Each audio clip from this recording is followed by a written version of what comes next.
Well, good morning, and welcome to Frankly Speaking here on WYDC TV Big Fox. I'm your host, Frank Aiken. We are broadcasting live from the Hesselson studio here on Marcus Street in Corning, and we have a lot to cover on this morning's broadcast. I mean, a lot. So let's get right to it. As always, you can reach out to the number on the bottom of the screen if there's anything you would like to weigh in on. First, yesterday the Dow surged more than 1,000 points after the Trump administration claims 18 proposals have been received for trade deals.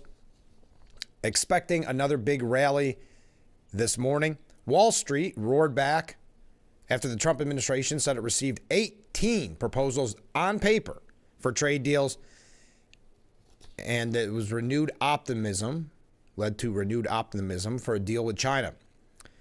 President Trump called 145% tariffs he imposed on China very high and signaled a deal to substantially lower them is currently in the works.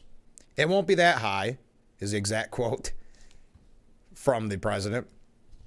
In another positive development, he says he had no intention of firing Jerome Powell, even though he called Jerome Powell a major loser. He said, I would like to see him be a little more active in terms of his idea to lower interest rates. Trump's statement was the first de-escalation after days of withering criticism he had lobbied at Powell, according to the New York Post, for not cutting interest rates since Trump resumed office in January. Trump on Monday called Powell, and I quote, a major loser. So this led to, again, that 1,000 points in the Dow, and was expected to be another big day today. So that's some breaking news yesterday. Also, we learned that Tesla, think of how much that Elon Musk has given up to be a part of Doge. Now, the media is suggesting he's in over his head. Again, we had quite a long show yesterday, almost focused entirely, not entirely, but on these anonymous leaks that happened during the Trump administration. It happened the first term. We had anonymous leaks and anonymous sources speaking out against Pete Hegseth. I have some more examples of that this morning. But also with Elon Musk, some outlet is reporting, and the author is Noor Al-Sabia, so that Elon Musk reportedly now privately admitting he's out of his depth. Elon Musk, and when I say outlet, it's called Futurism. Elon Musk still hasn't publicly admitted that his days as the White House's chief hatchet man are numbered, but behind the scenes, he's apparently singing a different tune, according to a source familiar with Musk's thinking, who then spoke to the Washington Post on condition of anonymity. The unelected billionaire is ready to leave Donald Trump's administration because he's grown weary of attacks from the left. So that's a lot different than saying he's out of his depth. The unprecedented attacks, which comes on the heels of learning that Tesla's net income plunged 71%. You could understand, or you had that, I guess you would say, activist DA who dropped the charges on the vandals of Teslas. That was in Minnesota. Wow, I'm jumping around here more than I thought. This is, what's her name? Well, let's take a step back. It was out of Minnesota, and a DA let a Tesla thug walk. And what the New York Post editorial board is suggesting is that this shows its open season on Team Trump at a time when we've heard some very violent rhetoric from even politicians like Jasmine Crockett, where we've seen attacks in the street. That's on top of the anti-Semitic protests that we've seen. But this is to block an anti-Tesla thug from any kind of consequences, as that thug had some type of vendetta against, well, obviously Elon Musk, Tesla, and Tesla owners. Dylan Bryan Adams, who works for the state government, headed by Governor Tim Walz, you may recall that name. Well, Dylan Bryan Adams allegedly keyed and defaced numerous Teslas while out walking his dog. It's a part of this movement that we've seen throughout the country, unfortunately.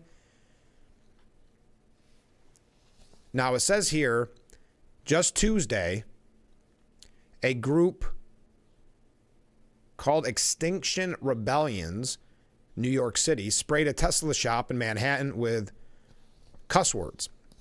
Yeah, I would have to say the slogans and I guess you would say the mottos of these groups are not really that great. But in Minnesota, Adams was caught red-handed on camera committing outright felonies with property damages amounting to $20,000. Seems like an open and shut case. He's on video doing so. Nope.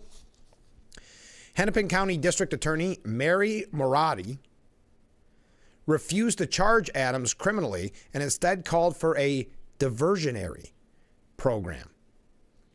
Now, what kind of lesson is that for others who are thinking of doing the same thing? I mean, we've seen, I mentioned it last week, there was, as of Tuesday, 3 protests here on Market Street against Musk, against Trump, against Congressman Langworthy. So again, the DA there, Morarty, it says here, decided to go this diversionary tactic. But she's offered sweetheart deals to violent thugs in the past, like probation for a killer who murdered a man whose car he was trying to steal, and a wrist slap for 2 monstrous young killers who acted as hitmen in the slaying of Zaria McKeever on the orders of her jealous ex. The list goes on and on. And I'm not going to go through her whole career. But now she's giving the high five sign to domestic terrorists against Team Trump. If Minnesotans keep her in her job, they'll only have themselves to blame as she drops those charges against someone that was caught red-handed, vandalizing Tesla vehicles. And I mention that because it goes back in to what this piece is trying to present, to show you the media spin, and I know I'm going to run late on this. But the media spin is that Elon Musk is reportedly admitting behind closed doors to anonymous sources that he's out of his depth. But when you read the article a little further, you realize he's grown weary of the attacks from the left. I mean, a company that he built up, and now he sees, specifically in Minnesota, where a DA drops charges of a vigilante thug keying and defacing up to $20,000 in damage, Tesla vehicles, and no punishment. I could understand where this would get old, and then that comes off the 71% plunge in Tesla's net income. Now, Musk said no one can say Doge has not achieved a historic amount of success. Now, I've got to say, well, let me take a step back. The piece says, in weeks since Politico reported that the president has been telling confidants that Musk is on his way out, reporting that the White House called that garbage and Musk slammed as fake news. This is what I don't understand. That's another media spin. And I had a lot of people contact me. Did you see that Musk looks like he's going to be out? Well, because he's a special government employee, he only had 130 days on the job anyway. We're not quite at 100. So when he says that he's got about a month left, he's just following the law. So to suggest something that there's something wrong with that, or there's something, because the opinion would be quite the opposite in the media. And we've got a lot of media updates this morning too. But if he said we're going to stay longer than the 130 days, that would be a constitutional crisis. It would be a threat to democracy. But since there is that guideline, and he said, I'll be out here pretty soon with Doge, that is now being presented by the media as, oh, he's in over his head. He can't handle the job. You cannot blame him for wanting to get out just based on the attacks from the left. Think of what he's put up with, what his businesses have put up with, all because he volunteered to do a job to cut waste, fraud, and corruption in Washington bureaucracy. This is the thanks that he gets.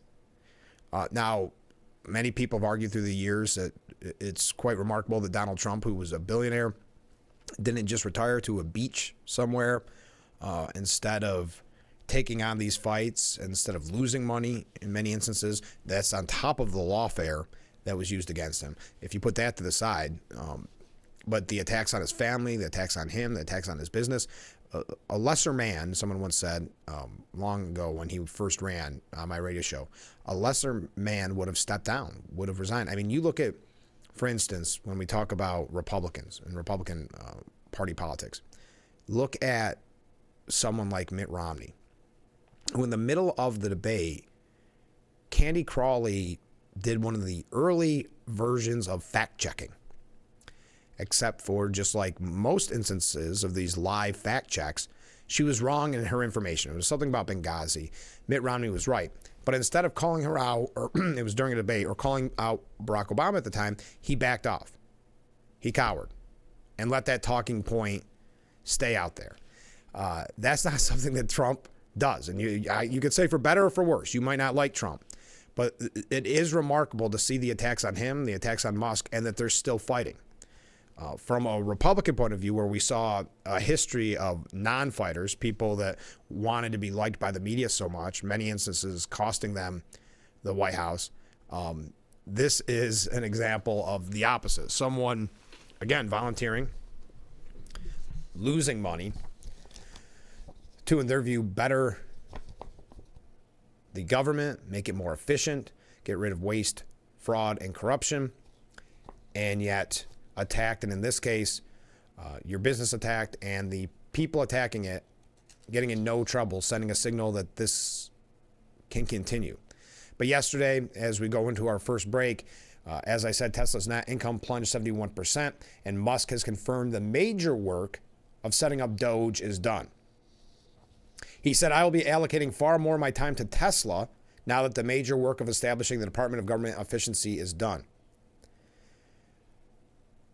He said that his time allocation to Doge will drop significantly after learning about the net income plunge of 71%. Now, shares rose 4% in after-hours trading as Musk delivered the news to analysts, many of whom have attributed Tesla's struggle to public backlash from the mogul's close ties to Trump. It's amazing to me that we're at a time when, especially in New York State, where it's so much about green energy, so much about global warming, that you now have the left turning on Musk, creating a scenario where they are vandalizing and destroying Tesla vehicles, electric vehicles that they supported so wholeheartedly. And it's ironic to see kind of the, for lack of a better term, fire sale, that many people who bought the Tesla to kind of virtue signal and show that they care more about the environment than you did, spent all that money, now having to distance themselves from it because of Elon Musk and his ties to Trump. So you can't blame him if that is his reasoning, that he is done with Doge, not just because of the 71%. And I don't believe that anonymous source, by the way, but I do believe his own words, that he has done his due diligence, his job at Doge, and now it's time to right the ship and get Tesla back on track. Musk insisted he would continue to work with the administration to combat waste and fraud and would spend a day or two per week on government matters for as long as the president would like him to do so.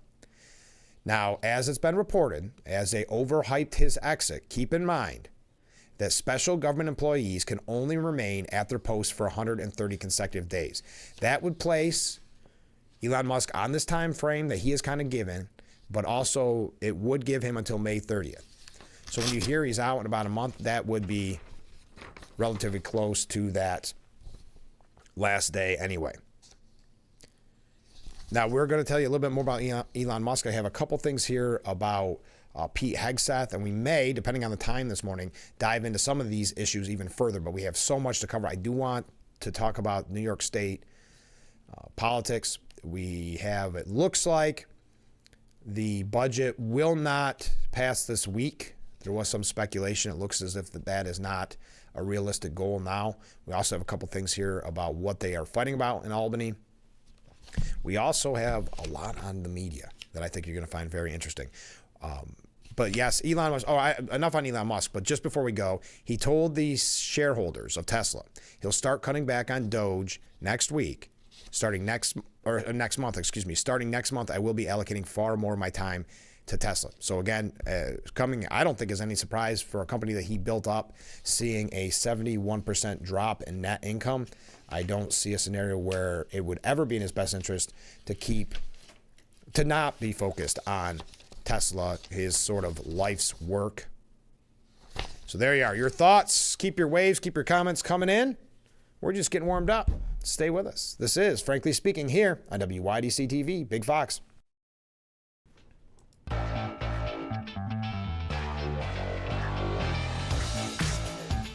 Well, it's a beautiful morning on Market Street, and thank you to Boss Security and Horseheads for bringing us that view as we witness a U-turn in the background. Thank you for joining us, broadcasting live from the Hesselson studio on Market Street in Corning. Let's go to some viewer comments, shall we? Good morning, Frank. Well, good morning, Mark. Harvard is going to lose another $1 billion if they don't comply with the Trump administration. Now they are suing. And students chained themselves to the doors at Columbia and got arrested. They just won't cave. Well, when it comes to the students, it doesn't surprise me. First, they're being encouraged by faculty and staff and administration. Second of all, they're young people that the lawsuits by the Trump administration, the loss in funding, they don't think will affect them.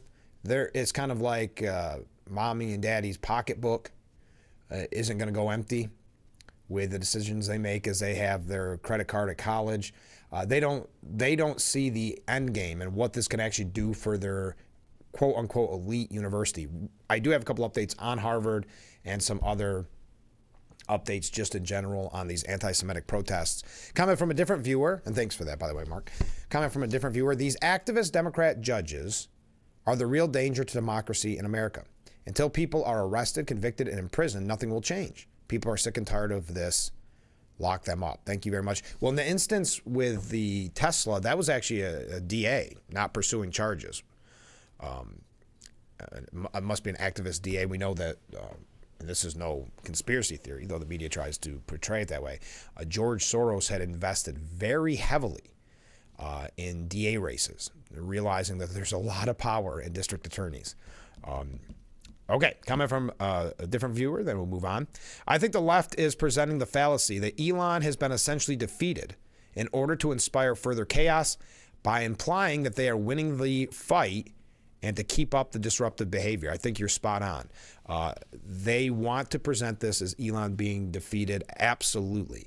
Just like they are really hoping for Pete Hegseth's head, because then that will be two major victories. Now, keep in mind, Elon Musk is only, by law, supposed to be a special government employee until May 30th. So if he stays past May 30th, it's a threat to democracy and a constitutional crisis.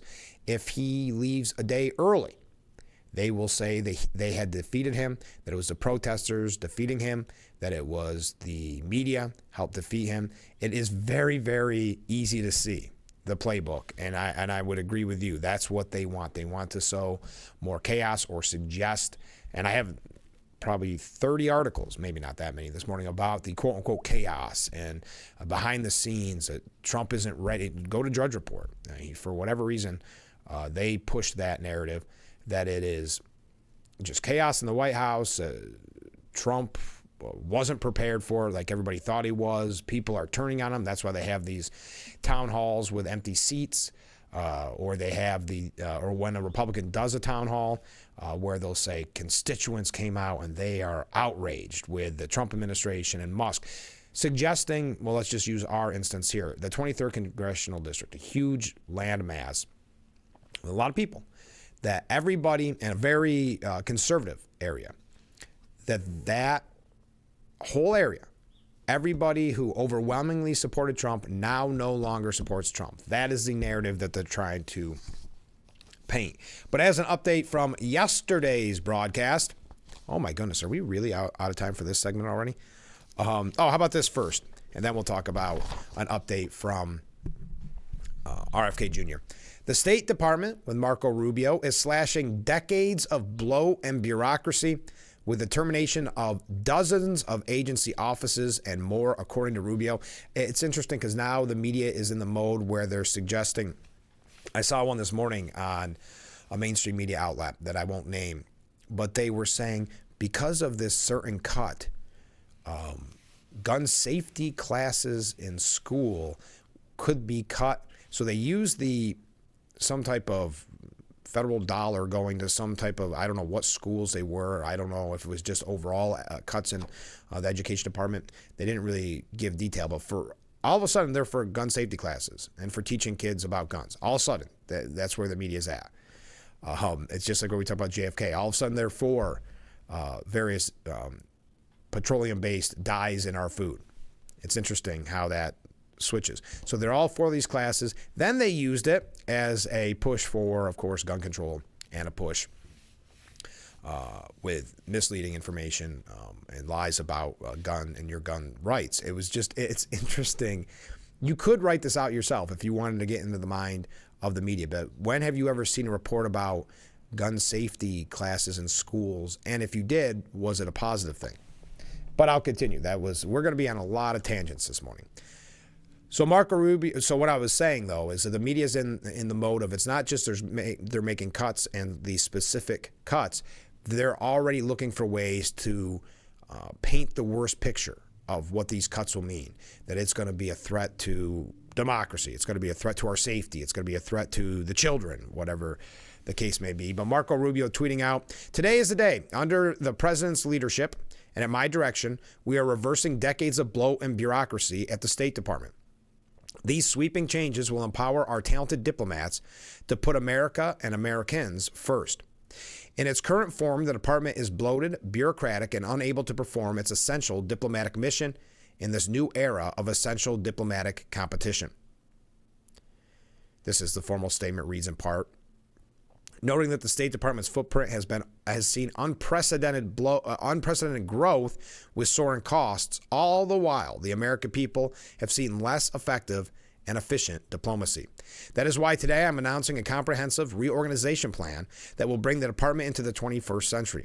This approach will empower the department from the ground up, from the bureaus to the embassies. He added that the region-specific functions will be consolidated to increase functionality, redundant offices will be removed, and non-statutory programs that are misaligned with America's core national interest will cease to exist. Now, the Free Press is announcing that it'll see the closure of 132 agency offices, bringing the number from 734 to 602. Further, secretaries of the State Department are expected to submit plans showcasing how they will reduce their own personnel by 15%. In other cases, some offices could either be renamed to absorb into existing offices to streamline operations. One of the offices affected by those changes is the Undersecretary for Civilian Security, Democracy, and Human Rights, also known as the J Office. The J Office, the documents show, is being overhauled and renamed as the Undersecretary for Foreign Assistance and Human Rights. There, officials plan to abolish its Office of Global Criminal Justice, which was formed in 1997 to advise on U.S. policy related to genocide, war crimes, and other grave human rights conditions. Some functions of the Criminal Justice Office will be absorbed by the State Department's Office of the Legal Advisor. Now, the outlets also cited an anonymous source who said Rubio is working alongside DOJ on this effort. The State Department currently stands at number 15 out of 22 in terms of federal agencies generating taxpayer savings, according to DOJ Agency Efficiency Leaderboard. All right, we got to take a break. When we come back, an RFK Jr. update, but feel free to weigh in on all these issues. I know we are covering a lot, and we are covering it quickly. That's the kind of show it's going to be this morning, so stay with us. This is Frankly Speaking, here on WYDC-TV, Big Fox. Thank you to Boss Security and Horseheads for bringing us the Frankly Speaking Roof Cam. Call Boss Security today for all your business and home security needs. They're located right in Horseheads. Welcome back as we broadcast live from the Hesselson studio, covering a lot this morning. I thank you for joining us. So RFK Jr. and the FDA unveiled 8 harmful dyes that will soon be phased out of our food supply. Now, I had brought this story to you yesterday because I was fascinated. I've always been fascinated that the left and the media have turned on RFK Jr. because he's still a Kennedy. So I've been really fascinated watching that whole process. But I'm also fascinated that now the media is defending petroleum-based dyes in our food. Haven't we always heard these are bad? This is what makes, Americans obese, or it makes for health issues. Now, as I said, I was watching a mainstream outlet yesterday. That's why I wish I didn't get up quite so early so I could watch the big Fox News at 5 a.m. But it's a little before that, so I flip around the channels to see if there's any breaking news stories. Well, I happened to see a report on RFK Jr.'s proposal, and what the quote-unquote journalist was saying is some experts, I always like that, some experts said that there are no health issues to these dyes and that it could create a scenario of more cost to consumers. So now, if I understand correctly, the left is pro dye in our food and anti electric vehicles. If I've got my charts correctly. 8 harmful petroleum-based synthetic dyes will soon be phased out of the American food supply, according to RFK Jr. and Drug Administration Commissioner Dr. Marty Makary. Over the coming months, the FDA will revoke authorization for 2 synthetic food colorings, Citrus Red No. 2 and Orange B. Orange B just sounds bad. And collaborate with the food industry to remove 6 other synthetic dyes. Makary said, for the last 50 years, American children have increasingly been living in a toxic soup of synthetic chemicals. The other 6 synthetic dyes that will get phased out over time, in case you're keeping score: green No. 3, red No. 40, yellow No. 5, yellow No. 6, blue No. 1, and blue No. 2, which can be found in foods such as Pop-Tarts, hot dog casings, Mountain Dew. As part of the reform measures, health officials at the FDA and HHS plan to set up a timeline with food companies to push the industry away from the petrochemical-based dyes and toward natural alternatives. Kennedy saying if they want to add petroleum, if they want to eat petroleum, they ought to add it themselves at home. But they shouldn't be feeding it to the rest of us without our knowledge or consent. That's why I think the media has a tough hill to climb if they're going to try to present it to you as we need these dyes, because they are petroleum based. So just like you've got politicians now who are in support of this Garcia person who is in El Salvador, who has alleged ties to MS-13, who beat his wife numerous times. They're in support of him. Oh, and by the way, originally in the country illegally. Just check mark number 1. I mean, that's so then is actually at home in El Salvador. But they want to be on the side of him. They want to be against electric vehicles that we learn. And now and the list can go on and on with this hypocrisy, but now they are for dyes in our food, petroleum-based dyes. Health officials also plan to pressure food companies to eliminate red No. 3 faster than the prior deadline of 2027-2028. Red No. 3, which was approved in 1907 and is found in candy, cakes, and cupcakes and frostings, has been linked to cancer and behavioral issues. The National Institute of Health plans to research the adverse effects of food additives on children's health. But I think Kennedy has a great line there. Hey, if you want to add petroleum-based products in your food, if you want to eat petroleum-based dyes in your food, feel free. Go home and pour them all over your sandwich. But don't force it on the American people.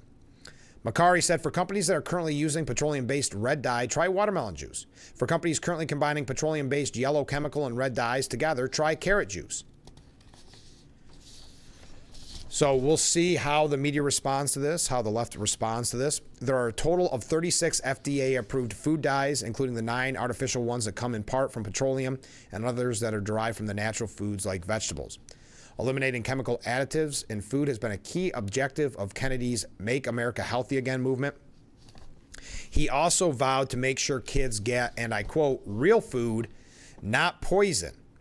That was a part of his speech, or after his speech when he met with Jesse Waters on Fox News.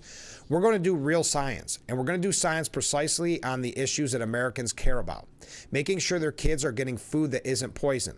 The food our kids are eating today is not really food. It's food-like substances. You remember all those, especially the protesters on the far left, you remember they're so against genetically modified food, so against these dyes in the past, making a big deal of reading the ingredients, and they all sound kind of scary on a lot of major products. Now, because it's RFK Jr., Robert F. Kennedy Jr., pushing it, and that he happens to be a part of the Trump administration, Trump cabinet, now, I guess, fight like you know what to keep those dyes in our food. Interesting place to be. When we come back, I know a lot of breaking stories. So many breaking stories. We haven't even had a real big amount of time to focus and go in depth on them. But this is the Trump media cycle. This is what happens during a Trump administration. We may have forgotten that from his first go around, but we have learned it over the last less than 100 days. We're going to talk just quickly about Pete Hegseth, then go through 3 or 4, maybe even 5 more kind of breaking stories. And then we're going to ease in, talk more in depth about them, give some more information on them. And because there is a really interesting block that we have to get to, which is just the media and the Democrat Party. Gavin Newsom saying yesterday he doesn't really know what his party is anymore. You have some of the media and some who would normally be considered far left criticizing how the media is handling the Trump administration. Just an interesting place to be in right now. We are going to talk about that. But right now, I do want to take a short break. Stay with us. This is Frankly Speaking here on WYDC TV, Big Fox. The Frankly Speaking Roof Cam brought to you by Boss Security in Horseheads. Contact them today for all your business and home security needs. We are back, broadcasting live from the Hesselson studio here on Marcus Street in Corning. Let's go through some viewer comments. It should be noted that dyes like Red 40 have been banned in several other countries. That is very accurate. The European Union has banned many of these dyes. Comment from Ken. Thinking about the Pete Hegseth leak, one has to wonder if any of these anonymous sources are from actual insiders or made up by a reporter. A reporter wanting to be revered for damaging the Trump administration. Well, Ken, thank you for that comment, because this is something that I've said for a long time on this program and in my time in the radio days when Trump was in office. What I think is interesting, because I believe in many instances, there is not an anonymous source. They want to push a narrative. Because you got to remember, at journalism school, these young people are taught that there is nothing greater you can do in your profession than bring down a sitting Republican president. And that's why they revere, that's why they idolize Woodward and Bernstein. That's why they point to them as being the journalist to end all journalists. So your goal is, yes, very much to be invited to the cocktail parties, have books put out about you, be praised by actors, celebrities, because you attacked, brought down, in their hopes, a sitting Republican president. So my feeling on many of these anonymous sources is that no, there isn't. That they create, or it's such a low-level employee. It's, I'm trying to think of an example of how, the bottom of the tier, the guy sweeping up at night at the Pentagon saying that Pete Hegseth has sown chaos. So then you say anonymous source inside the Pentagon says. So yes, I very much believe it's either completely fabricated, many of these anonymous sources, or they are creating an anonymous source to cover themselves, but that it is a very low-level employee that has no power to actually be speaking on these issues. That's my thought. But again, the most important thing you can do is bring down a sitting Republican president. So, of course, they're going to do anything they can, and not to mention their own political views. That's what these journalists, we're going to get to this too, Ken, because that you had Jen Psaki essentially admitting it. You had an actor who I believe to be very liberal, Rainn Wilson, ripping into left-leaning media. And we'll get to the specifics of what they said, but essentially saying what we've been saying. People aren't dumb. They saw how the media covered the last 4 years under Biden, hiding his mental decline, praising everything that he did, mocking you if you questioned what was happening in the economy. And then on the flip side of that, when Trump got in office, it is nonstop. And it's not just nonstop coverage because Trump, that's his media cycle. That's his speed, breakneck speed. It's not just because of that. It's because they are looking, to your point, to attack him, to sow this kind of chaos in hopes of bringing him down. Now, according to one of these anonymous sources, not the best segue I've ever done, the dismissal of 3 key Pentagon aides in recent days followed what they're calling a bureaucratic turf war, fueled by ego and personality clashes, rather than sweeping philosophical differences, as some has suggested. Now, this is coming from the New York Post. I do not believe the New York Post is looking to destroy this presidency or this administration. So, and I do believe that they would have some access, insider access to some more of the conservative, well, I shouldn't say more conservative, more of, because this is a conservative administration, more key players. Pentagon Senior Advisor Dan Caldwell, former Deputy Chief of Staff Darren Seltnick, and Colin Carroll, former Chief of Staff to the Deputy Secretary of Defense, were each escorted out of the building. We know that. That is not breaking news. Now, Caldwell denied in an interview on Monday with Tucker Carlson that he'd leaked information and claimed he was targeted for his policy views. But a source with direct knowledge of the dynamics told the Post on Tuesday that the whole ordeal boiled down to office politics. The firings were the consequence of a turf war involving Joe Casper, the now former Chief of Staff to Defense Secretary Pete Hegseth, who said Casper felt threatened that more and more of his portfolio was given to Seltnick and Caldwell. In response, Casper ordered the leak investigation that ultimately led to the trio's termination. Some of Casper's nominal responsibilities that Seltnick and Caldwell had been overseeing included recommendations on appointments, decisions on high-level official visits, and official travel planning, much of what was emerging as a priority for that given week. So more of inner office politics, if you will, or a quote-unquote turf war is what is being suggested for the ouster. Okay, now, do I want to, we have updates on colleges, we have updates on a couple other things. You know what, let's take a break, and then I'll regroup, because I just heard the corning whistle, read some of your comments. We just have so much to cover this morning. It is unbelievable. So glad you joined us. Stay with us. We'll be right back with Frankly Speaking here on WYDC TV, Big Fox. The Frankly Speaking Roof Cam, brought to you by Boss Security in Horseheads. Contact them today for all your business and home security needs. We are back broadcasting live from the Hesselson studio. Comment from Mark. Now the Democrats are saying that according to nutritionists, these dyes in foods are not bad. They don't name these people who say they're okay, so I take it as another lie.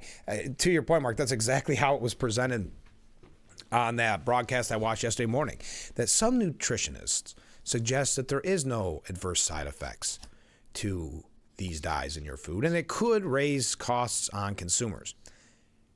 So now we are pro dyes in our food, petroleum-based dyes in our food. Well, if you are in the media, like Robert F. Kennedy Jr. said, then put them on your food in the privacy of your own home. Bring that petroleum-based dye with you, like Tabasco sauce, and pour it all over your food, but don't force it on us. Okay, a quick update. The Trump administration's mass deportation raids have nabbed more than 200, I said that weird, known or suspected terrorists since January, including one of India's most wanted, who is accused of masterminding a grenade attack on a cop there in India and has ties to a U.S. designated terrorist organization in Pakistan.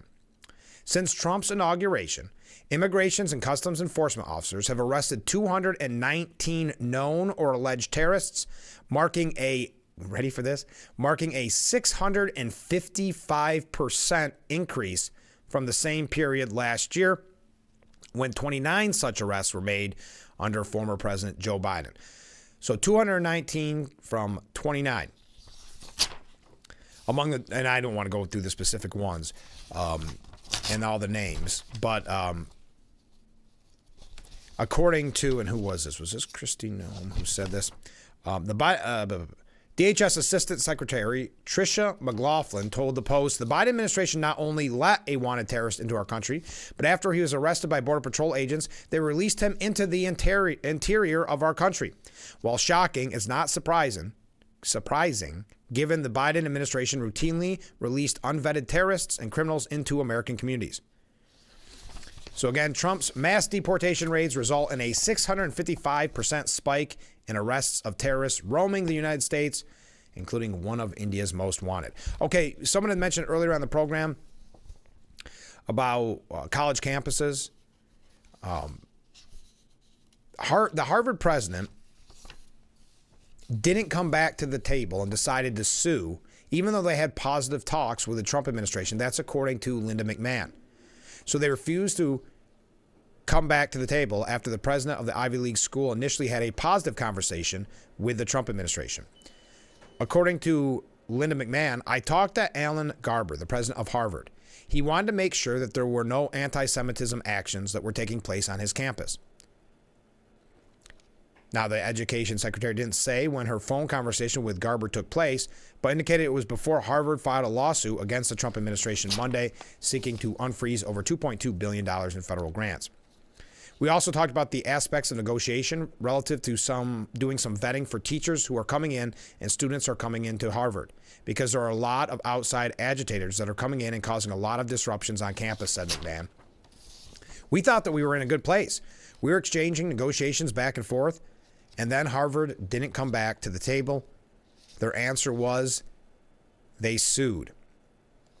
I think Garber couldn't lose face. Harvard couldn't lose face because they still, just like we were talking about with the media, they still want to be known as liberal. That's why the now ousted president at Columbia said to the Trump administration, yeah, we like the mask banning. We like some of these things. Yes, absolutely. We'll adhere to your demands. And then went back realizing that there would be pushback from her friends in the faculty saying, no. We just told them that. I think that's what we had here. Harvard thought that they had more to lose among the elite liberal circles if they sided with Trump than if they went to war with Trump. I think they made a mistake. I think they're realizing that, especially when Trump started talking about taking away their tax-exempt status. I think they might have realized they bit off a little more than they could chew. But we'll see how that plays out. Now, the reason I bring this up is we have a new stat on anti-Semitism in the country. We also have a quote here from Alan Dershowitz. Alan Dershowitz is a liberal Harvard law professor, a former professor. And he said on the program On the Record, Greta Van Susteren referenced past Democrat support for packing the Supreme Court and how if they did so, it would give President Donald Trump the ability to pack the court. This is going through a couple things. He said, it just shows you that these are such short-sighted, results-oriented, partisan, do-it-for-me-now people. They wouldn't understand a point of principle if they fell over it. These are people who just want to get their way today and tomorrow and not worry about principled decisions or about what the implications could be. If we start packing the court, we'll never stop packing the court. Van Susteren then referenced Adam Schiff and said he was dishonest about Russian collusion. This is what Alan Dershowitz responded. And it's all Harvard's fault. These are my former students. Adam Schiff went to the Harvard Law School. Jamie Raskins was in my class. Elizabeth Warren was my colleague for so many years. The problem is that places like Harvard Law School don't emphasize principle, morality, and neutrality. It's all about who wins today. And when you educate your people that way, don't expect anything different. We are no longer a principled nation who make decisions based on neutral, objective principles that are enduring. People like Jefferson and Madison will be turning over in their graves when they see what happened to today's Congress. It's just a shame, and the losers are the American people. So even criticizing Harvard, I know he's criticized anti-Semitism in the past, but I thought that was a really interesting way of looking at not principled. I think that's what we're seeing from the president of Harvard now. Stay with us. We got to take a break. We'll be right back with Frankly Speaking.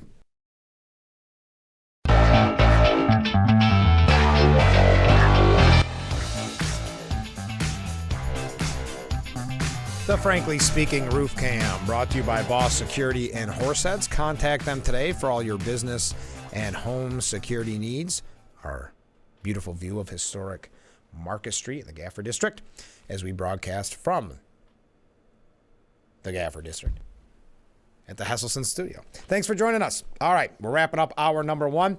On this note, as we talk about anti-Semitism on college campuses and how that's run amok, and then, of course, we had the issues in the streets in places like New York City.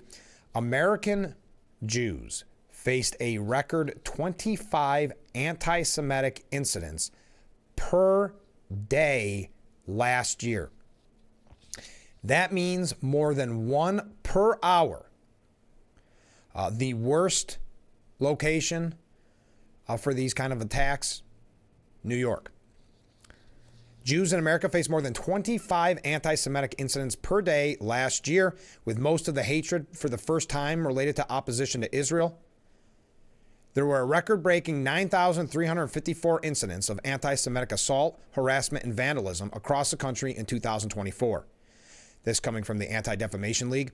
The total represents a 5% increase from 2023, a 344% increase over the past 5 years, an 893% increase over the past 10 years, and the highest level recorded since ADL started tracking data back in 1979. The 12-month total for 2024 averaged more than, as I said, 25 targeted anti-Jewish incidents in the United States per day, which obviously, if there's 25 in a day, that averages more than one an hour. The ADL CEO, Jonathan Greenblatt, said this horrifying level of anti-Semitism should never be accepted. And yet, as our data shows, it has become a persistent and grim reality for American Jewish communities. Jewish Americans continue to be harassed, assaulted, and targeted for who they are on a daily basis and everywhere they go. But let's be clear, we will remain proud of our Jewish culture, religion, and identities, and we will not be intimidated by bigots. New York led the country with 1,437 incidents, followed by California with 1,344, and then New Jersey with 719 reports of this Jew hatred. All right. Hate to end the hour on that. We have a lot to cover when we come back. I can't believe we got through that much in the first hour, but we still have a long way to go and a short time to get there, to quote Jerry Reed. Keep those comments coming in as we wrap up hour number one. Hour number two, mere moments away. Stay with us. This is Frankly Speaking here on WYDC TV, Big Fox.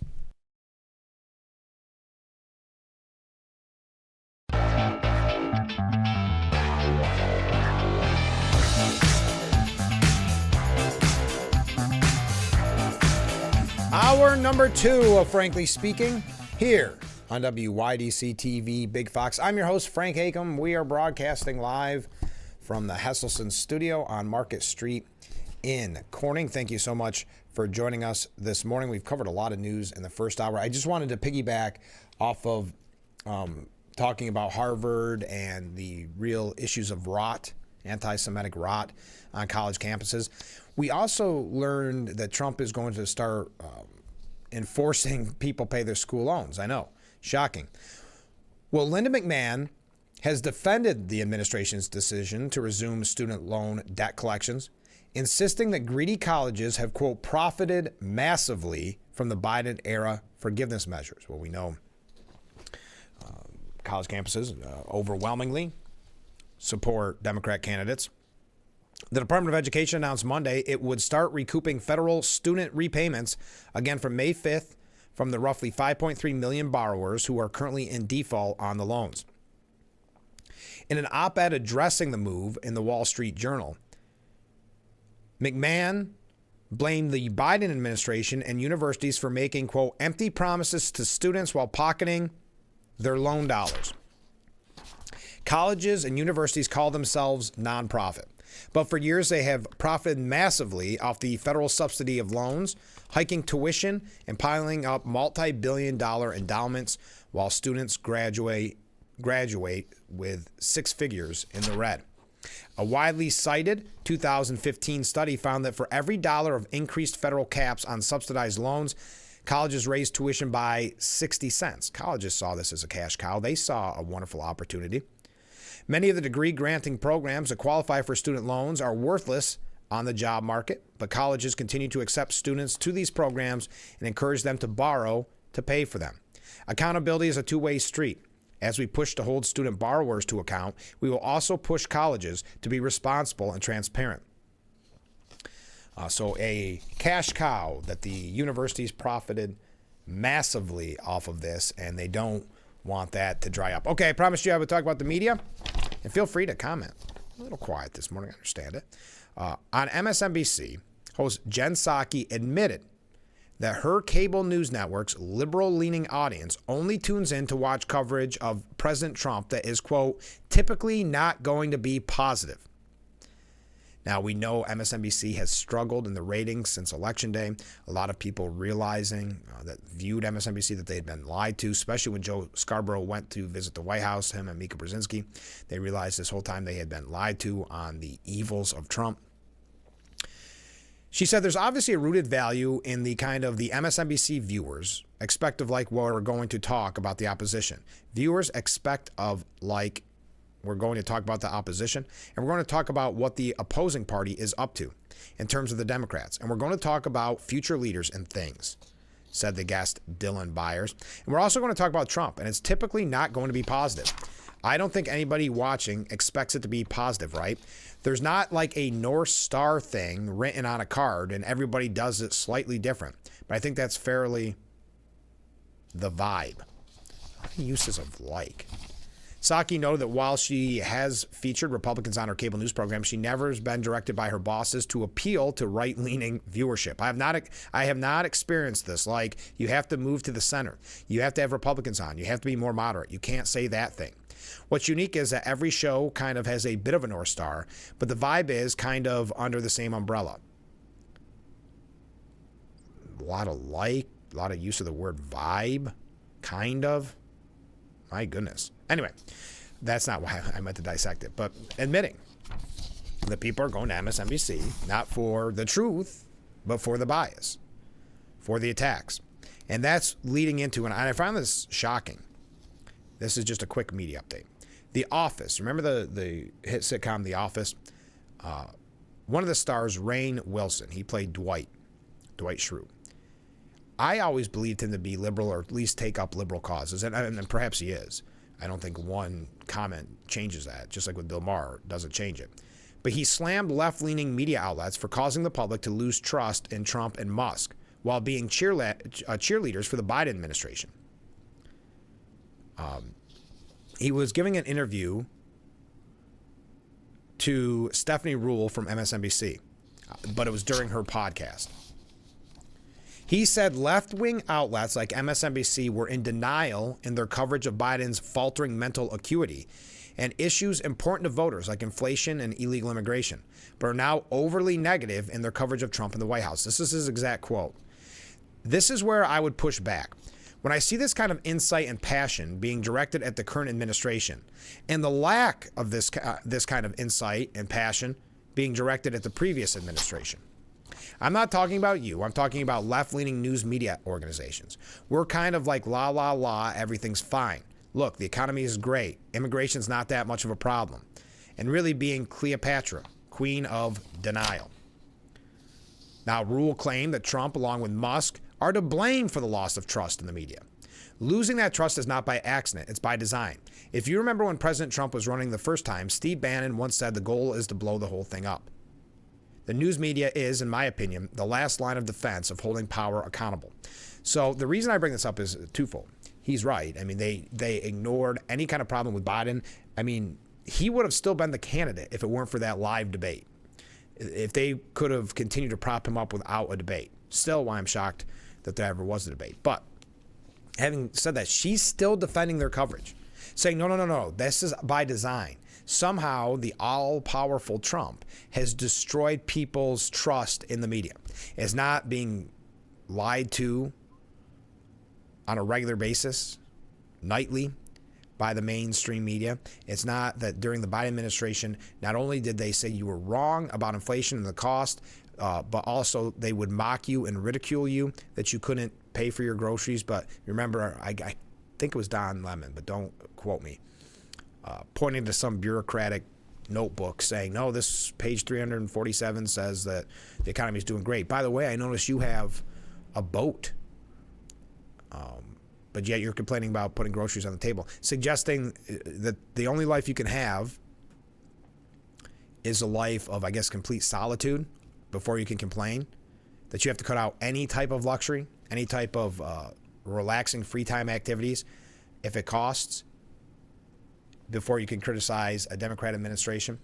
But again, Stephanie Ruhle suggesting that somehow this is by design, that Trump was able to have you question your loyalty and trust to the mainstream media, who has consistently lied to us about the biggest issues of the day and the biggest candidates of the day.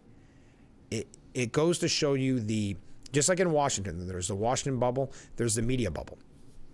Many of them don't see it as a bias that they're presenting because everyone they know voted for Harris. Everyone they know supported Harris and hates Trump. So when you hear, like on election night, I didn't know a single person that voted for Trump. No, they're saying in the way that can't be true. The numbers can't be accurate. Well, first of all, your bubble's not that big. Get over yourself. Second of all, when you are only, it's just like what we talk about. How am I going to get on this tangent? It's just like we talked about on college campuses. When the faculty and the staff, they're surrounded by yes people that their grades depend on agreeing with that professor. So when you have a whole career, never having a life outside of academia, you are only used to this yes men mentality. You're only used to one worldview being presented to you, which is the far left. The same goes for the media, where these people in media are surrounded by fellow left-wing journalists. As I said, they were taught in journalism school that the most important, most positive thing you can ever do, the one that will get you lionized forever in media, is if you bring down a sitting Republican president, such as Woodward and Bernstein, and that's why they're looked at as idols, which I found it really interesting. Did you see when Bill Murray was doing that interview? And I don't think we brought this up on the show, but he said after reading the first few pages of Bob Woodward's book about his friend John Belushi, he said, I actually think that I think they probably lied about Nixon, that was a hit job. That's how bad he felt the journalism was in that book, Wired, the John Belushi story. But having said that, that was the most important thing any journalist could do, which is to bring down a sitting Republican president. So that's what the media's mindset is. They have to bring down Trump. They have to, and that goes back to what was said earlier in the first hour, which was why I don't believe many of these anonymous sources. I believe that they are either made up, or it is the example I gave is a janitorial staff member in the Pentagon being used as an anonymous source inside the Pentagon. That's where I think we're at. And that's why I bring this up, because it is so important to see the media, who has lost so much credibility, if they even had that much to begin with, lost so much credibility since the election, and yet they're even blaming Trump for that. I guess Trump is to blame for everything. So talk about not learning your lesson, not doing that soul searching, that not only do you lose this credibility, you don't try to think of how you can get it back. You just blame the person you blamed for so long to lose that credibility in the first place. Now, one of those people, producer Bill Owens from 60 Minutes, he quit yesterday under pressure from the CBS lawsuit that Trump brought forth. 60 Minutes executive producer Bill Owens abruptly quit yesterday, citing a loss of journalistic independence as CBS's parent company, Paramount Global, looks to settle a lawsuit from President Trump. And that's why they're really hating this position right now, like George Stephanopoulos and others, where their company is saying, well, they have a case here. We're going to settle with the Trump administration. Quote, over the past months, it has become clear that I could not be allowed to run the show as I've always run it, to make independent decisions based on what was right for 60 Minutes. I'm going to actually read, or what was right for 60 Minutes and right for the audience. See, he knows what is right for them, and that is to push a left-wing narrative. That is to selectively edit an interview with Kamala Harris just, 2 weeks before the presidential election. So I'm going to read the exact letter that he sent out to staffers.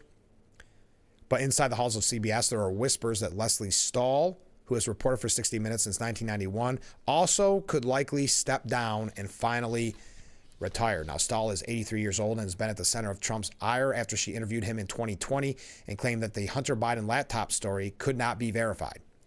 So who proved to be right in that one? Again, remember when Stephanie Ruhle is complaining about Trump somehow causing you to lose trust in the media.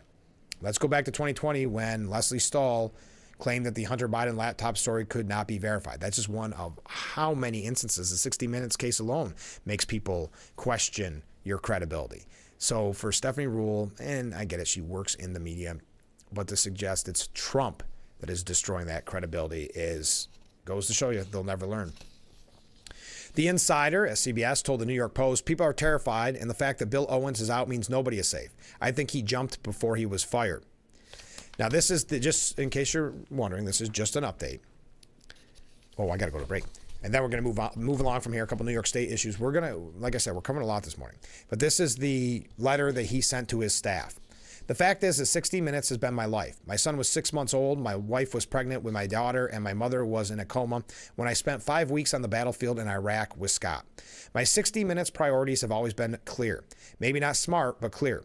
Over the past months, it has also become clear that I could not be allowed to run the show as I have always run it, to make independent decisions based on what was right for 60 Minutes, right for the audience. So it was right to selectively edit the Kamala Harris interview right before Election Day.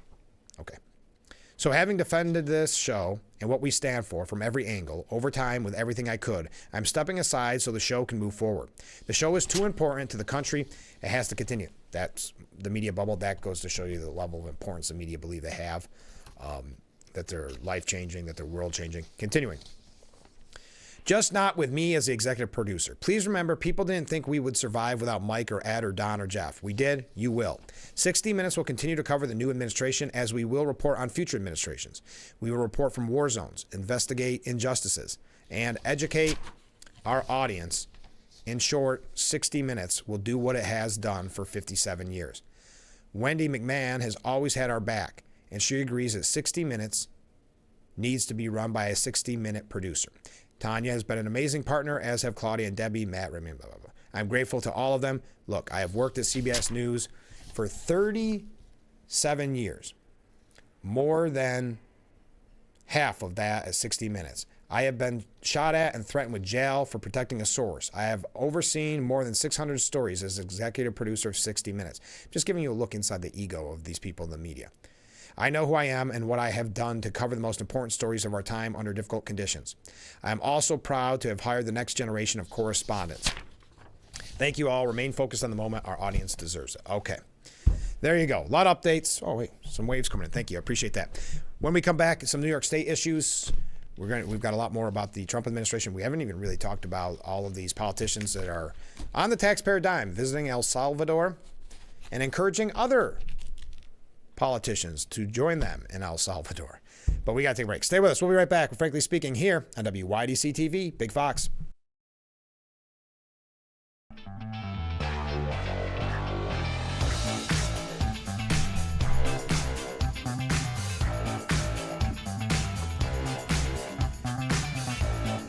The Frankly Speaking Roof Cam, brought to you by Boss Security in Horseheads. Contact them today for all your business and home security needs. We are back, broadcasting live from the Hesselson studio. Thank you so much for joining us this morning. We have a lot of comments from viewers, so let's get right to them. Just a thought. Wouldn't it be fair and just to hold any judge responsible for letting clearly caught criminals, like the ones who let the felonious criminal that caused $20,000 of damage to Tesla vehicles, and therefore to bring charges against this judge, for example? Not sure what the charges would be, but two wrongs do not equal a right. The two wrongs being the criminal act and the judge letting them get away with it. Well, that's more of the DA not bringing charges against him. That's what's so fascinating about it. That the DA, not fascinating, but the DA saying we're not going to prosecute this. Far left district attorney. And it goes back to what people have talked about in the past with quite a few years ago, George Soros spending so much money to get DAs elected because he understood their power. Worth suggesting, perhaps he was right on that. Comment from a different viewer. Remember Ross Perot? Yeah, of course. The left also spent all their thoughts and time in an effort to discredit him, even going so far as to portray him as a mental case. In other words, this media sickness extends way back. Oh, yeah, way back before even then. Because you got to figure, look at how they treated Reagan, who was before Ross Perot. So, yes, this is a story really as old as mainstream media and the legacy media. Comment from a different viewer. Does anyone still watch 60 Minutes? I don't know. Apparently. Comment from Mark. He says, so these fake newsers can't even take credit for their fake news. They have to blame Trump for it. Totally ridiculous. Yes, I guess Trump is to blame for the censoring of the Hunter Biden laptop, of editing 60 Minutes to protect Kamala Harris. I mean, the list goes on and on. I mean, those are two recent examples, but the bias has been there for so long. It's so obvious. Okay, comment from another viewer. Good morning, Frank. Well, good morning. From sun-drenched Caton. Oh, beautiful. I don't know if you saw it, but there is a commercial for the Today Show where they say, we are each other's audience. I guess they didn't realize what they admitted.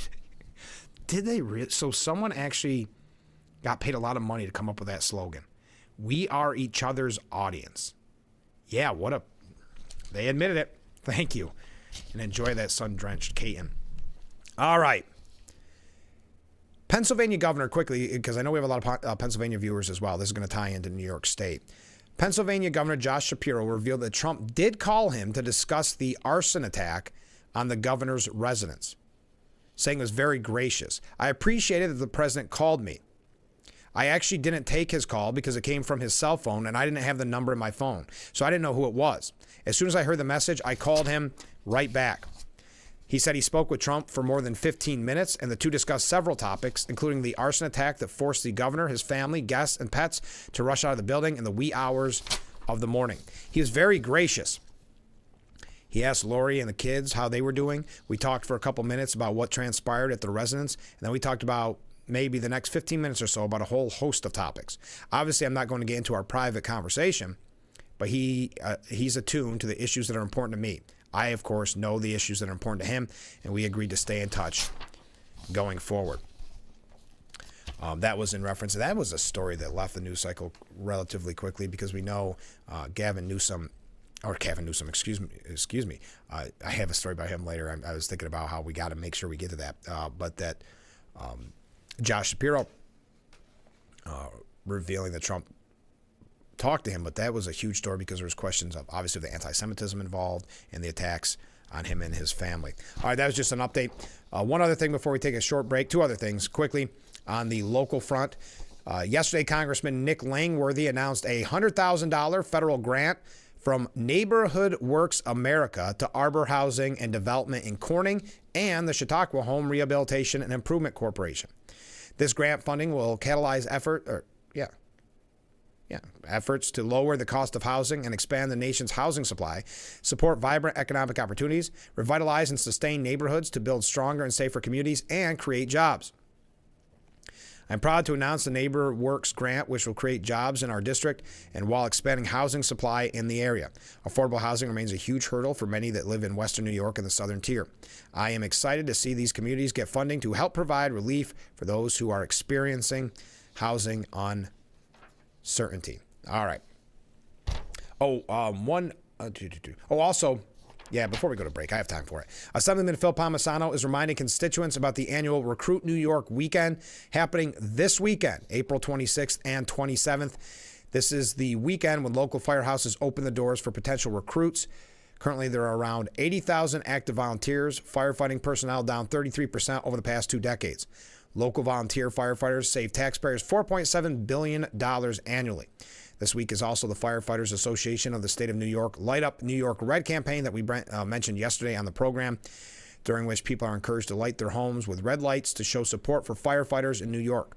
Palmisano is encouraging all interested New Yorkers to attend the Recruit New York weekend and for everyone to light their homes red. So thank you to the Assemblyman. Now, as I mentioned earlier in the program, it does not look as if the state budget will pass this week, according to lawmakers. Still some infighting. We're going to talk about that. It's Democrat infighting because Democrat single party rule, of course. Talk about that. Keep those comments coming in. Stay with us. This is Frankly Speaking. Oh, one other quick announcement, because I don't want to forget. I hope I mention it one more time before the end of the broadcast. But today is that regional job fair at SUNY Corning Community College. It's today from 11 a.m. till 2 p.m. Absolutely free admission. You heard our interview on Monday, but I wanted to remind you that the job fair with over 70 participants is today from 11 a.m. till 2 p.m. at the Corning Community College Gymnasium. All right, stay with us. We'll be right back with Frankly Speaking here on WYDC TV, Big Fox.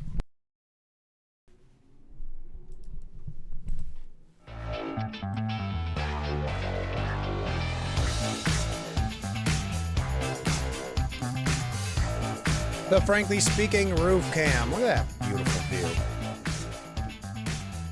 That view brought to you by Boss Security and Horseheads. Contact them today for all your business and home security needs. We are broadcasting live from the Hesselson studio. Thank you for joining us. A lot of comments from viewers. Let's get right to them.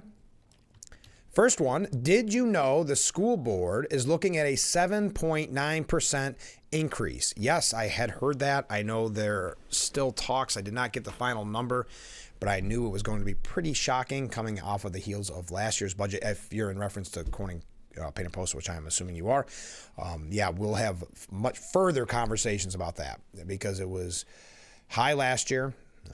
There seemed to be an assumption that it would pass, no problem. They were wrong, but of course it ended up passing the second time. So after asking for all that, now they're asking for another 7.9% increase. If that's the final number, that should be a tough hill to climb to voters. But then again, school budget votes always kind of shock me that, especially in the state of New York, so many people say how they can't afford the taxes anymore. So then you finally have the direct say of whether or not you want higher taxes. And every time it seems like the taxpayers say yes, as they have their 5-year plan to leave the state. Comment from a different viewer. The band Rush came up with the concept of being each other's audience. Quote, each other's audience upon the gilded stage, end quote. The reference you made to the ad, therefore, is a clear case of plagiarism. Well, there you are. Thank you.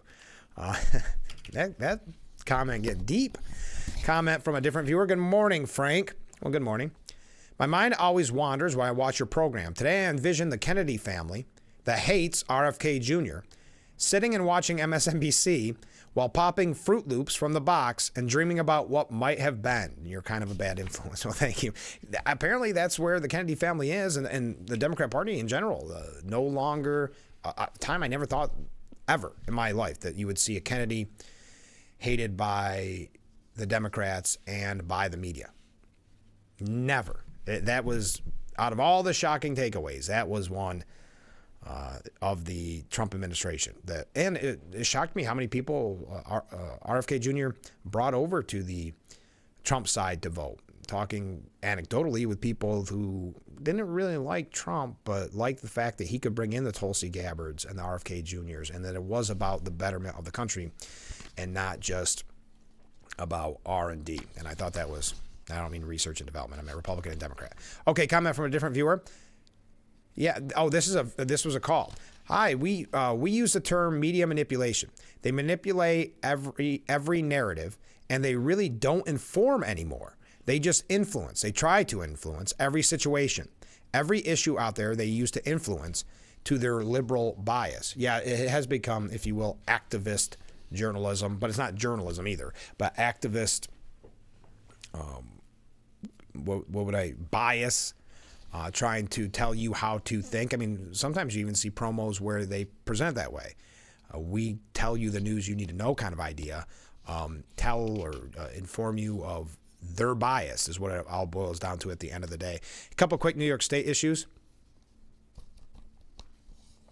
Hochul's proposal to ban masks wins wide popularity in that new Siena College poll. As we learned yesterday, that there has been pushback on that, and it looks as if she will not stand strong in her fight. That's what it's been suggested in the media, that she will not stand strong on that and just make it kind of a secondary charge after the fact.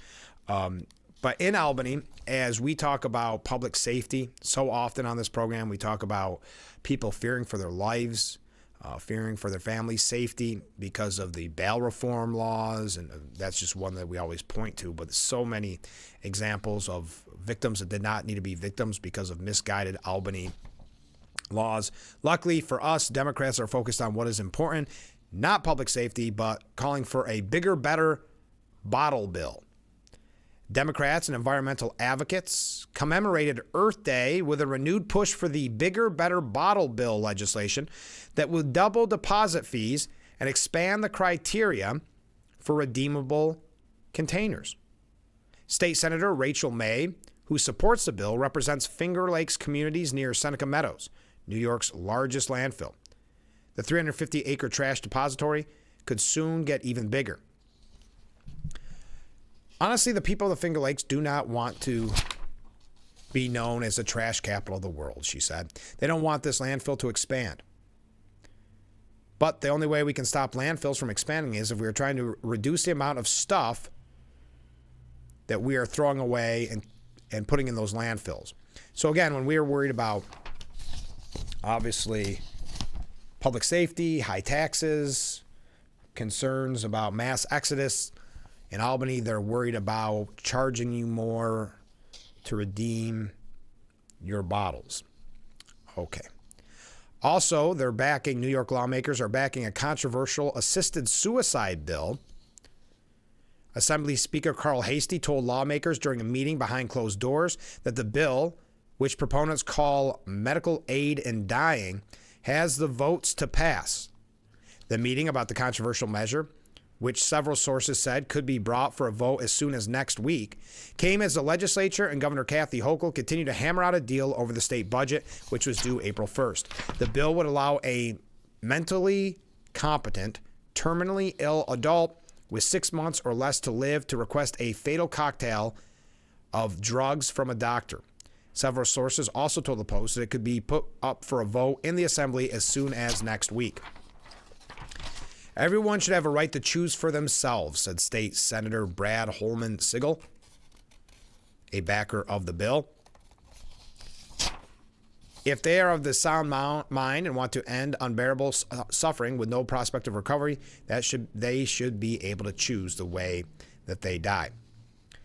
But the New York State Catholic Conference urged lawmakers to oppose the measure, saying at a time when the state is facing a suicide crisis, particularly among young people, we are sending the message that some lives are not worth living, said the group's executive director. Cardinal Dolan and the state's Catholic bishops implore legislators to reject this terrible bill. Lawmakers, meanwhile, again voted to keep the state government running on a temporary basis as negotiations over Hochul's $252 billion proposed fiscal year 2026 budget entered their fourth week.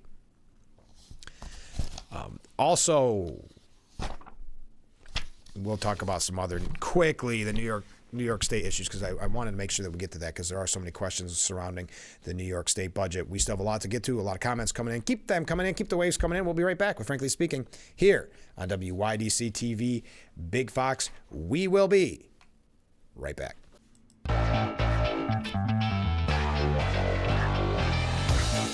As always, thank you to our friends at Boss Security in Horseheads for bringing us that amazing view on the Frankly Speaking roof cam. Contact Boss Security today for all your business and home security needs. We are back, broadcasting live and proudly from the Hesselson's studio. A lot of comments coming in from viewers. Let's get right to them. Good morning, Frank. Well, good morning. As for the school budget vote, they have to start high so that when they drop it by 2%, if we're lucky, We're supposed to feel grateful and vote. Yes, the second time they never lose. I hope we're smarter than that this year. Yeah, it is really a story as old as time. They always give a very high number, and everybody's scared. So let's say in this instance, just for argument's sake, 8%. Everybody goes, are you kidding me? I can't afford that. 8%? You've got to learn to live within your means. And they go, we're going to have to cut arts. We're going to have to cut sports. Probably security officers are going to, it's never, the administration that has to give up a little bit, or maybe not hire so much administration. It's always the scare tactics of sports, arts, and school resource officers. That will just have to be cut. Nothing we can do. Safety and security is gone out the window. And then they come back and say, and so when it fails, they'll say, well, okay, again, all these things are going to get cut, but we really did some soul searching. It's no longer 8%. It's 6.9%. And everybody throws their hands up and cheers and said, we did it. We fought the powers that be and we won. I know. I couldn't agree more with your sentiment. Thank you, viewer. It's very frustrating. Comment from a different viewer. Oh, this is from Ken. Where are the environmentalists that should be outraged by the Dems flying back and forth to El Salvador to try and free criminals when a phone call would be just as effective, or even a Zoom? Do a Zoom meeting.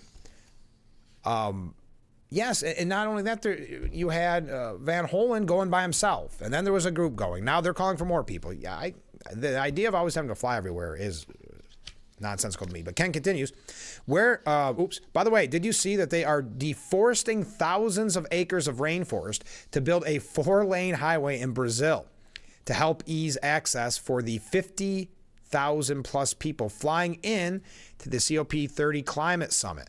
I did see that maybe a month ago now, 2 months ago now, and it almost seemed, if something fits a narrative too much, you got to question it, right? And so I saw that, this can't be right. This has got to be something maybe people are putting out to push an agenda. Nope, it's accurate. I did the research, and it is very, very accurate. So thank you, Ken. I'll try to bring that story. I don't think we'll have time today, but maybe I'll see if I can dig that up again, and I'll give people more details. But if you search it, it's very much true. Comment from a different viewer. The New York state government should be concentrating on getting the budget passed and not assisted suicide, etc. Yes, I would agree. Thank you. Speaking of that, because I had mentioned with the bottle bill, wouldn't it be nice if they focused on public safety instead of finding more ways to affect our lives? And you could say negative or positive. I don't really care where you stand on the bottle bill. I just think there's more important places to focus your attention. Well, the Post editorial board said, how many more assaults, robberies, rapes, and murders will New York's progressives let vicious street thugs and mentally ill commit? On Friday, a homeless parolee with more than a dozen prior arrests, Lateef Green, went after an innocent strap hanger with a knuckle knife and stabbed him multiple times. Again, a homeless parolee with more than a dozen prior arrests. Why was this guy free to roam around in search of his next victim? Now, this is from the New York Post, so keep in mind, it is going to be New York City focused. But these repeat offenses are happening in our area. We talk about a lot. We have Sheriff Allard on the program tomorrow when we bring up this bail reform and the like, and we talk about how many victims didn't need to be victims in our community. It continues in our area, not just in the city. It's happening very much here. But because New York's elected officials love criminals more than they do law-abiding citizens. Green, again, the perpetrator of this, Lateef Green, the homeless parolee with more than a dozen prior arrests, had gotten sent up to Mid-State Correctional Facility in 2017 over a 2016 hate attack in which he severely beat a man in Harlem. He was given a slap on the wrist, sentenced 3 to 6 years. He served less than 4 and got paroled in 2021, way before he had remotely paid his debt for his vicious crimes. Then in February, he was nabbed for jumping a turnstile, proving yet again that small crimes and big ones go hand in hand, and that if you act against the former, you can prevent the latter. Yet there he was, out on the streets, free to commit new crimes. The idea that someone on parole for a violent crime with multiple arrests on his record, no less, should get a free pass for any offense is beyond absurd. In a functioning society, he'd have been shipped back to prison the day after he jumped the turnstile. Now that it's too late, the authorities have leaped into action, hitting Green with high bail and an attempted murder charge. It's only by sheer chance he didn't kill anyone. Yet now Governor Hochul wants to let more violent thugs out of prison early after she fired 2,000 corrections officers for illegally striking and creating a staffing shortage. It makes you wonder, the Post editorial board asks, do Hochul and lefty politicians have so little concern for crime victims? Or do they actually want people like Green out on the streets terrifying New Yorkers? One last thing on New York before we take a break. Andrew Cuomo, who we've been talking about his mayoral run. We talked about Comer suggesting that he be brought up on charges in relation to his nursing home decision that put nursing home COVID positive patients in nursing homes amongst our most vulnerable. Well, now we learn Andrew Cuomo has a state account, a state campaign account, okay? And he's never been short on money. So his account had $7.7 million left in it. Keep in mind, this money all comes before it was donated to him before he dropped out. So he still has this $7.7 million sitting in this pool, campaign war chest, which is going to be very difficult for him to spend as a mayoral candidate because this is state money. But having said that, he had all that money in there as he was making sure taxpayers were on the hook for $60 million to pay for his legal defense in these cases against sexual harassment that we've been bringing to you. But keep that in mind. I know that wouldn't have taken care of all the lawyer fees, but wouldn't it have been a nice start, a nice kind gesture? Well, what we're learning now, a review of spending by Cuomo's state campaign account since his resignation shows he has spent $11.2 million since leaving office on legal fees, trips, and television ads to rehabilitate his image. A lot of people making a lot of money off of the campaign war chest of Andrew Cuomo. While state taxpayers have been covering the bulk of Cuomo's legal fees related to sexual harassment complaints made against him, his state campaign account has been picking up the tab for some of those costs as well.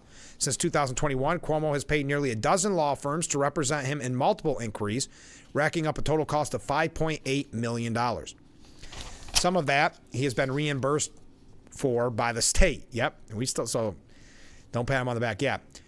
A Cuomo spokesman said the campaign account would not be paying for a defamation claim against one of Cuomo's accusers, but that the spokesman declined to say how Cuomo would be paying for it. Much of the spending is an attempt to lay the groundwork for a political comeback. He paid thousands of dollars for a private jet to fly to Buffalo following the 2022 shooting at a top supermarket, where he spoke at a local church. He spent more than $13,000 on meals at restaurants, including a nearly $800 dinner at a fancy restaurant on the Upper East Side with a potential donor. The campaign would not say who that donor was. And he spent another $800 at a five-star Beverly Hills hotel last summer, $800. And it's unclear why. Now, Susan Lerner of Common Cause New York said, and it's not supposed to be used for personal expenses. It's supposed to be used only for expenses that relate to a political campaign or to your duties as an office holder. All right, when we come back, a couple other stories running just a tad bit late, getting to your comments. Stay with us. We'll be right back with Frankly Speaking here on WYDC TV, Big Fox. The Frankly Speaking Roof Cam, brought to you by Boss Security in Horseheads. Contact them today for all your business and home security needs. We are back, broadcasting live from the Hesselson studio. Let's go to some viewer comments, shall we? This viewer says, I bet not one gun owner in New York State will vote for Hochul, and I can't believe there hasn't been a protest yet by gun owners. Well, there hasn't. There's great organizations like Scope, obviously the NRA, others. There has been in New York State, but the problem is not all gun owners go out and vote. So to your point that they may not vote for Hochul, just not all gun owners are getting out to vote. Because if you look at the numbers, if everyone in New York State that owned a gun voted, Hochul would be out. And we said the same thing that Cuomo would be out.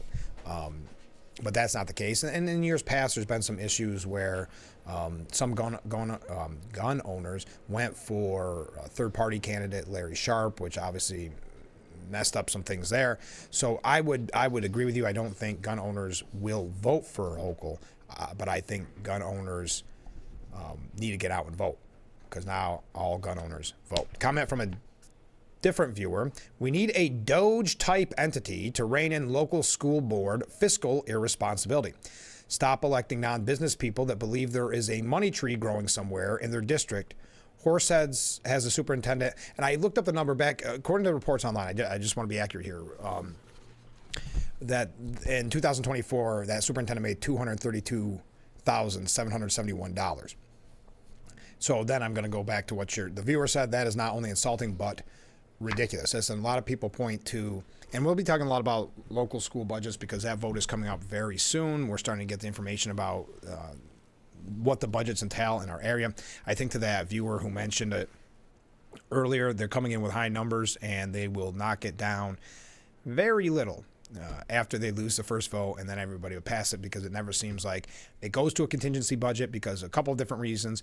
They act as if, and this is not just Corning or Horses, it's all over. They act as if they made a huge cut, and then they start to point to, when it gets to the vote for the contingency budget, they say, well, we're going to have to cut. If we get to that point, we're going to be cutting arts, sports, and we're going to have to cut all police in the school, resource officers in the schools. So they go after safety, and then they also talk about some of the teachers that they'd have to lay off. It's also predictable. We could probably do the newscast on the budgets a couple weeks ahead of time. All right. Before we wrap up this segment and call today, get your last minute comments in.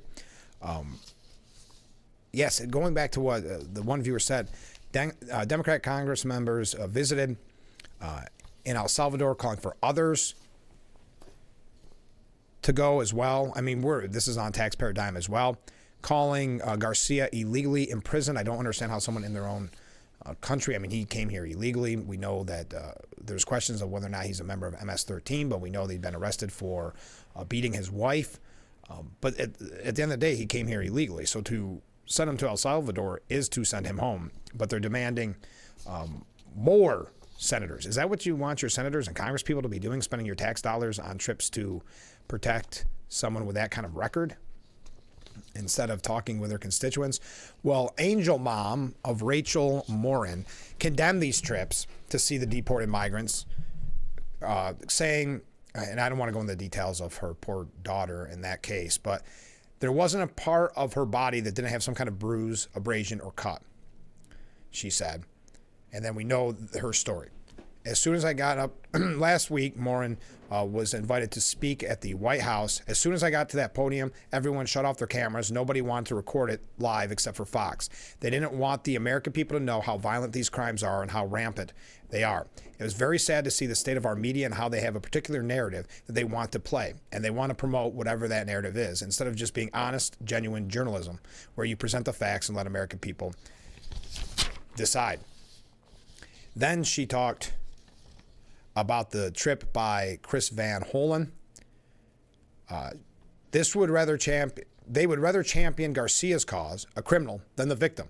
Americans, and especially Marylanders, are outraged. This political stunt that he's pulled. It makes me angry. I'm just talking about it because it shows that I'm of no value. My daughter is of no value to them, and she was very precious to me. Yes, because if you look, Morin was actually a constituent of Van Hollen. That was just an update from yesterday. Keep the comments coming in. We're going to read them as we wrap up today's edition of Frankly Speaking. Stay with us. The Frankly Speaking Roof Cam brought to you by Boss Security in Horseheads. Contact them today for all your business and home security needs. Comment from a viewer: every day ask board members to come on your show. Every day. Well, I will ask any board member that wants to come on of any school district. We'd love to have them on, but I think asking every day may get a little old, and I don't think it'll be effective, but I appreciate your sentiment there. Sergeant Dave says, hi, Frank. I think that to stop the Democrats from going to El Salvador, just have them take their passports away. Yeah, I don't see that happening, but I understand your sentiment as well. Gavin Newsom saying yesterday, when asked about his own party, the Democrats, he says, I don't know what that party is. Now, keep in mind, he wants to run for president. We know that he's made that crystal clear. He is accusing the Democrat Party of not yet performing a thorough autopsy. This is something we've mentioned on the program. Have they done the soul searching? Well, not according to Gavin Newsom. He said, we have not done a forensic of what just went wrong, period, full stop. don't care for when people say that, but I don't think it. I know it. I mean, to the extent that I am marginally part of the party, he's marginally part of the party. The governor of California, far left California, making very far left decisions. But he said, I represent the state larger than 21 state populations combined. And I can assure you that's not been a party discussion that I'm aware of that has included the state of California. He also said he wasn't sure what the Democrat Party truly represents, who is leading it, or where it wants to go. Now, again, this is an idea of trying to present himself as more moderate as he focuses on running for president. If you don't learn the lesson of the past, you will repeat them, said the governor. The fact that we're not even stress testing what the heck just happened and we're having an honest forensic conversation. The reaction when I had Charlie Kirk and Bannon on was exactly, to me, Exhibit A of what I feel is wrong right now with my party, an unwillingness to even engage in platform to listen. He said he wanted to be in a debate, take the guy down, as opposed to these two voices had a disproportionate impact on the voice you're hearing every single day in the megaphone in 1600 Pennsylvania Avenue. So maybe we should pay attention and at least express a desire to absorb and learn from what they're doing and how successful they have been. All right, that does it for today's, a lot of attacks out on Trump, but we don't have time to get to all of those. We got to quite a few of them this morning. Breaking news of last night, Neil Gorsuch, John Roberts sided with the left-leaning Supreme Court justices in an immigration ruling that focuses on the government's interpretation of a 60-day voluntary departure deadline, with authorities can use to allow certain immigrants deemed to be of good moral character to depart the U.S. on their own terms within that time frame. I'm going to get tongue twisted because I'm trying to get to too much on the way out the door. One last comment from viewers. In my opinion, they're just seeking attention for themselves and want a vacation. Yes, on that trip to El Salvador. Yeah, taxpayer paid vacation. Not a bad gig if you can find it. Thank you to everybody who commented this morning, everybody who waved. Thank you for the great discussions. I hope that you'll join us every weekday morning, starting at 6 a.m. Tomorrow, very special guest, Steuben County Sheriff Jim Allard will be our guest. On Friday, we'll be talking with Corning mayoral candidate Pam Walker. We'll hear from her on Friday, so if you have questions for either Ms. Walker or Sheriff Allard, please get those in at any time to that number on the bottom of the screen. And we will see you tomorrow morning, bright and early, starting at 6 for Frankly Speaking. I look forward to it already.